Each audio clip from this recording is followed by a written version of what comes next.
And the proposal was to merge all the churches in North America together, for them to drop their tax-exempt numbers, and we come under one tax identity.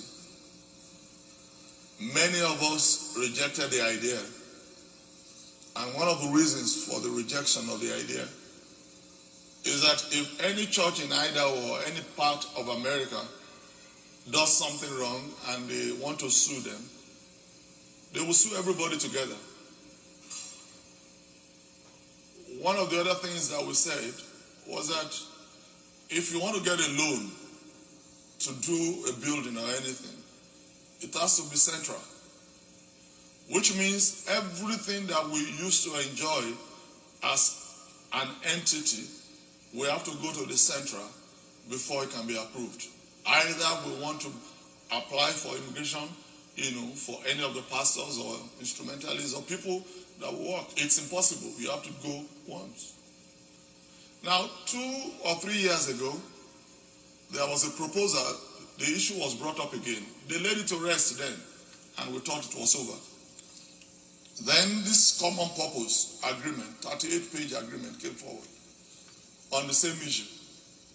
And part of the things that was written on it was all the churches, we should hand over the buildings and all the assets, but not the liabilities. And we said, who does that? Why would I hand over $10 million of assets and $4 million liability will not belong to me? Is it my father's business? And they said, people said no. Later on, they came up with a 3-page agreement to sign. We showed this agreement to our lawyers, and one of the things the lawyer said is that slavery ended a long time ago. Because some of the things that were there, it's unbelievable that it's a Christian that drew up this. So when I saw the 3-page letter or agreement, I said to myself, how did 38 pages become 3 pages? So what happened to the rest of the 35 pages? At that time, trust had been lost. I went to God in prayer, and for me, it was a no-go for me. I cannot sign the document and lose my soul, because I felt if I sign that thing, it is out of conscience, and I can't. So I refused to sign. Then a year ago, they wrote us a letter saying, if you don't sign, you are no longer part of the Redeemed Christian Church of God. I said, that's okay. And they said, we'll give you 1 year. We spoke back and forth, but nothing happened.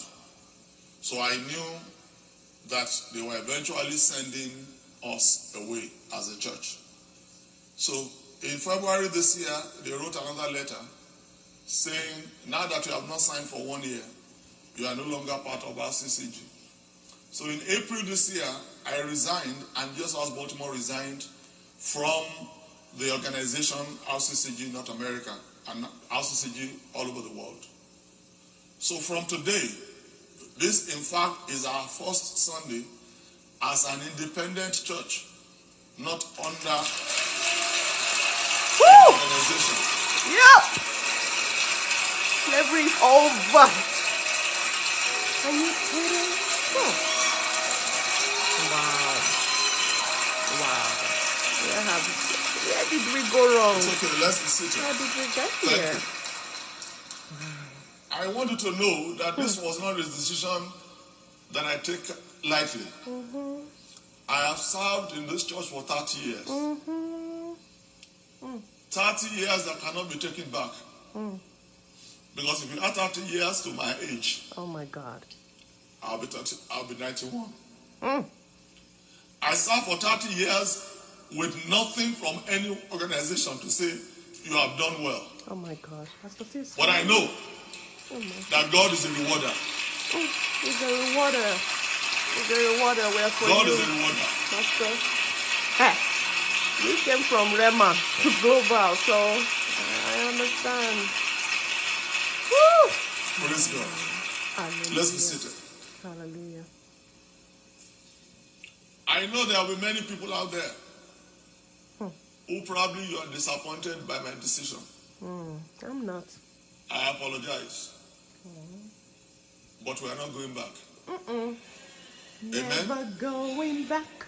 I know after this decision, it's not likely that I will be demonized on social media. It's okay. The only thing I ask of you, don't bring those reports to me. Okay. Awesome. Because I want to focus on the job that God has given me. That's right. You want to fight it on your own, it's okay. As a good child, when somebody abuses your father, it's okay for It's you okay to for you fight. to fight, yes. But I just don't want to be distracted. And I want you also to know one thing. I have made up my mind, I will not throw stones. Because I helped build that church for 30 years. I will not throw stones. This is the last time I'm going to talk about this. We are going to move on with God life. bless you, Pastor T. Is anybody hearing me?